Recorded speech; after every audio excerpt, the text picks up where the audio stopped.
The PlayStation brand has been around a while. It's seen 4 generations now, and over the course of about 20 years, has evolved pretty drastically. Today, GameRinks is bringing you the evolution of PlayStation hardware.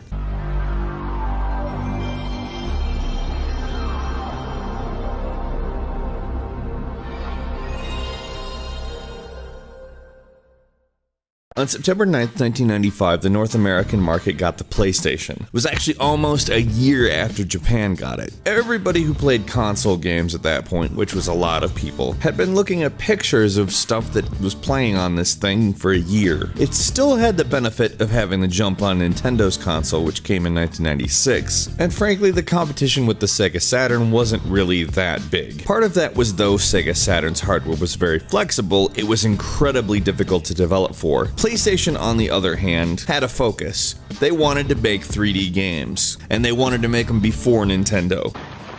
Hey, plumber boy, mustache man, your worst nightmare has arrived. Pack up your stuff. I got a little surprise for you here. Check it out. What do you think about that? We got real-time, 3D, lush organic environments. How's that make you feel, buddy? Feel a little like your days are numbered? It had a 1-core 33.87 megahertz CPU, 1 megabyte of video RAM, which was pretty high for the time, and 2 megabyte system RAM, again, high for the time. Now that sounds bare bones, and if you put together something today with those kinds of specs, you wouldn't even try to do anything with it. It would probably be for a class or something. But at the time, for a game console, this was a pretty big deal. Now you have to remember, a game console didn't have to do much other than play games at the time. It didn't need a flashy GUI, it didn't need to run any apps whatsoever, voice recognition was not a thing, and like I said, you just needed to be able to play games. So if you really list off those specs and say, was it able to do what it needed to do at the time? Absolutely. Sony beat everyone to 3D. Sega had 3D on the 32X and on the Sega Saturn, but neither really caught on. PlayStation did 3D in a manner that people actually bought. It had 2 controller ports, you know, for wires, because wireless controllers at that point were all infrared and terrible. It output RCA composite video, which is basically standard video, was the same thing that your VCR put out, because you had a VCR at this point. And same with audio, RCA. It was not the first console to use CDs. The Sega CD add-on a couple years earlier has that distinction, although everyone hated it. The Saturn actually also had come out months prior to the PlayStation, and also used CDs. However, PlayStation did do something that was very distinct and made their CDs black. There wasn't really a reason the discs were black. It's essentially to differentiate, both from the Sega Saturn and from PC gaming. It was also a physical copy protection. If somebody handed you a PlayStation game on a regular CD, you were like, this isn't the real game. There was also no internal storage whatsoever, instead just a 128 kilobyte, yes that's kilobyte, memory card. Now these specs seem weak as all hell compared to what you're used to nowadays, but the fact of the matter is that nothing like this had really been out prior to this, and it brought 3D games to the mainstream before the Nintendo 64 did.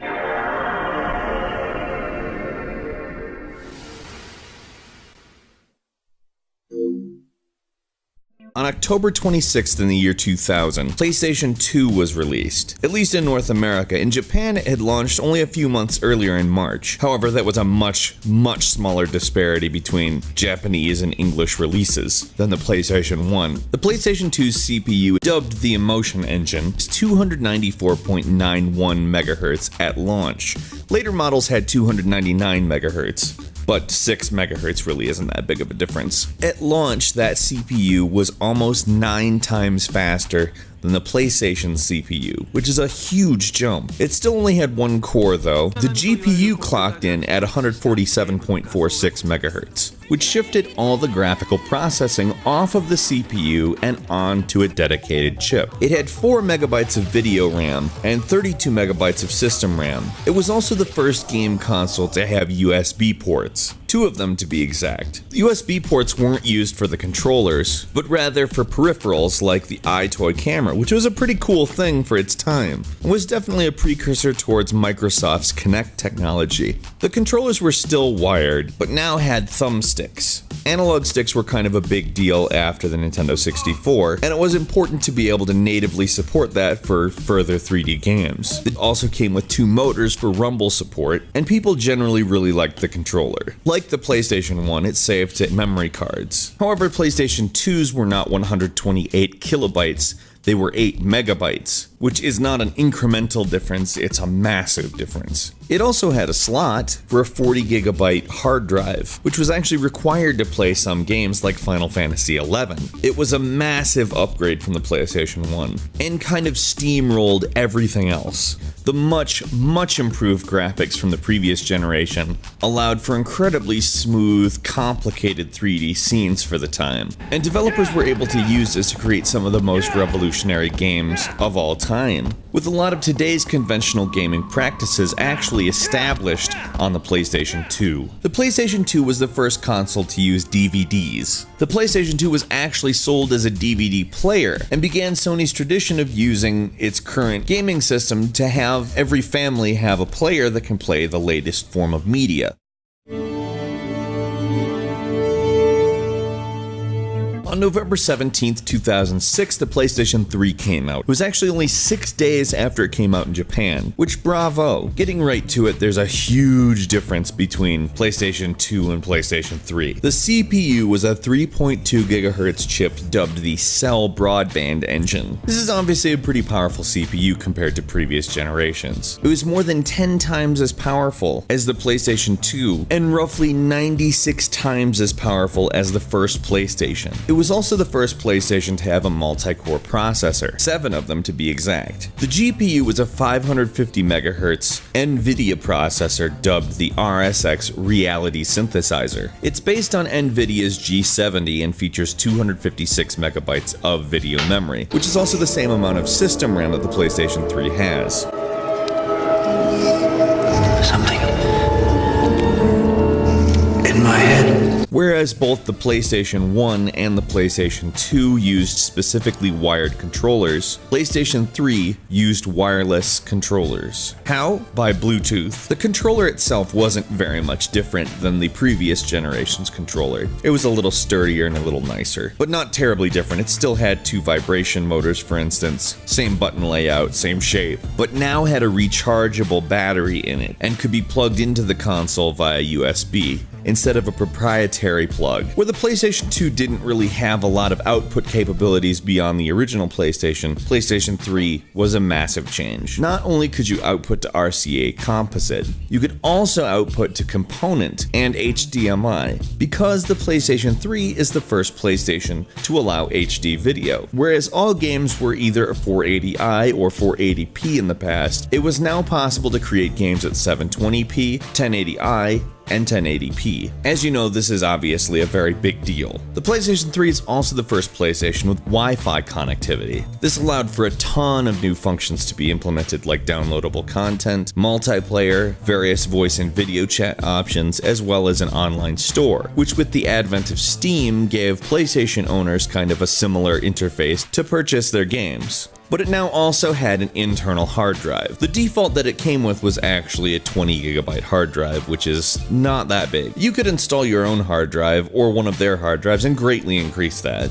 Games got so much better, graphically speaking. Like the PlayStation 2 before it, the PlayStation 3 also introduced a new form of optical media. Sony's Blu-ray, a format they actually pioneered themselves, was included in the PlayStation 3.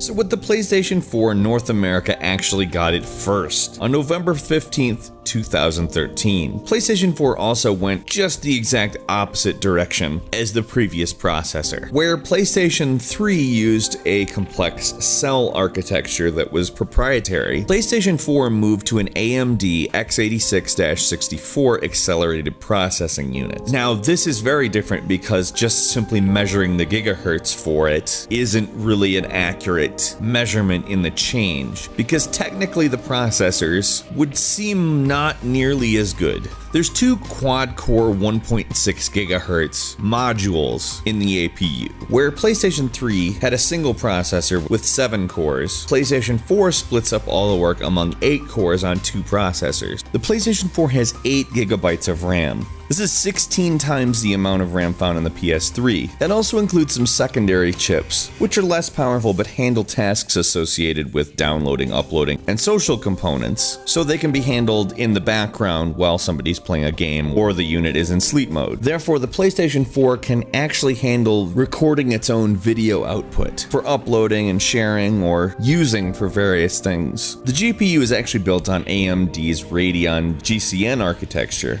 and actually consists of 18 CUs, or compute units, for a total of 1,152 cores, because there are 64 cores per CU. AMD is a founding member of the HSA Foundation, and Sony is a contributor, so the PlayStation 4 actually supports several of the features promoted by the Heterogeneous System Architecture standard, like HUMA, or Heterogeneous Uniform Memory Access, meaning the system memory is not partitioned, and though a portion of the 8 GB of RAM is available to the GPU, it's unified, and since the memory in the PlayStation 4 is GDDR5, it's capable of running extremely high clock frequencies and maxes out at 2.75 GHz. The controller is again a wireless rechargeable, but has been considerably redesigned. The PlayStation 4 controller is the best version of the PlayStation controller. It's comfortable, it's responsive, it's the perfect weight. It now also has a port that allows you to use a headset and mic with it, which is great for multiplayer gaming. The controller again connects with Bluetooth, but now actually has an LED on the front of the controller that, if you use the PlayStation camera, can be used as a motion control device,